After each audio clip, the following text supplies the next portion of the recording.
Do you know that, okay, this book is going to be more intended for adults, this is going to be more of a children's book? I would say yes, but not with Ocean at the End of the Lane, where I wound up writing notes to myself in the margin. As I was writing the book in handwriting, there would be, who is this book for, question mark, question mark. Is this a children's story? I actually had to stop and try and define for myself what makes a children's story, what makes an adult novel. And I decided in the end that Ocean at the End of the Lane wasn't a children's story because I felt that one thing that children's stories have to give, are obligated to give, is hope. And that Ocean at the End of the Lane did not give hope in the way that I felt like a children's story should. And then going, okay, so this isn't a children's story, allowed me to sort of not, let it be what it was going to be. But I really didn't know. And there's a case to be argued that Ocean at the End of the Lane is kind of a children's book hidden inside an adult novel. So it's sort of there for you if you persist and are a kid and get through the first sort of chapter and a half. There's a fabulous children's book waiting for you, but you're going to have to keep going. I'm curious. So Ocean at the End of the Lane is now a touring play. I know it's touring in Europe. One of our members in the audience, maybe more, I just saw it in Ireland. Have you seen it? Yes. I have. I've seen it now 3 times. And what do you think? It was really interesting because the National Theatre approached me. I would go every 6 or 7 months to a read-through of what the script was at that point and what they got to at that point, and I would give them notes, and I would think, I wonder if this is going to work. And I really wasn't sure. And then it was 2 weeks before it was going to go on at the National Theatre, and I went to the very first run-through that they did of the entire play. And they weren't entirely in costume for it. It was very much just a thing to see if the whole thing could be run through. They didn't have all of the props or anything.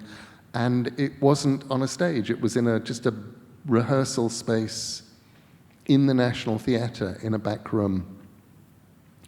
And I'm sitting there next to the director, and the director and I are the only audience watching this. And it's about 15 minutes before the end, and I realize there are tears running down my face. And I'm trying to decide what should I do?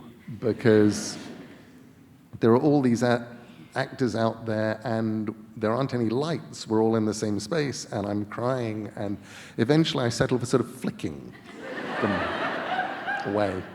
And I thought, okay, well, that was a thing that happened. Okay, and this works. And I went back and, let my family and friends know that I thought it was going to be really good and they should come to the first night. And then I'm at the first night, and I look to my right, and there is my wife Amanda, and she is crying.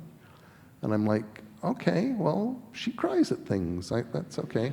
And then I look to my left, and there is a Daily Telegraph journalist writing in a notebook, and I see tears splashing on the notebook. I'm going, now that does not happen. And that phenomenon has happened every time I've seen it, and it happens with people around me, and it's not because it's sad. It's because it makes you feel big, huge things, and they wind up sort of coming out through your eyes. It's a very remarkable piece of theatrical work. Will it be touring the U.S.? The honest answer is I don't know. I hope so. Right now it's touring the UK. This is really the first time I think they've taken a national theatre production, and rather than just sort of plonk it down in London for people to come to, they decided that as being the UK National Theatre, actually, they were going to get out and take it all around the UK and Ireland, which they're still in the middle of doing. And then, I know there's a lot of conversation going on about what they're going to do next and whether they're going to come back to the UK or whether they're just going to keep going around the world. And I really hope they go around the world. It's the kind of play, it does things that mean that you really do have to be there in the audience. It's not the kind of thing where you can just put a bunch of cameras up and show people and have them feel like they've been there. It doesn't work that way.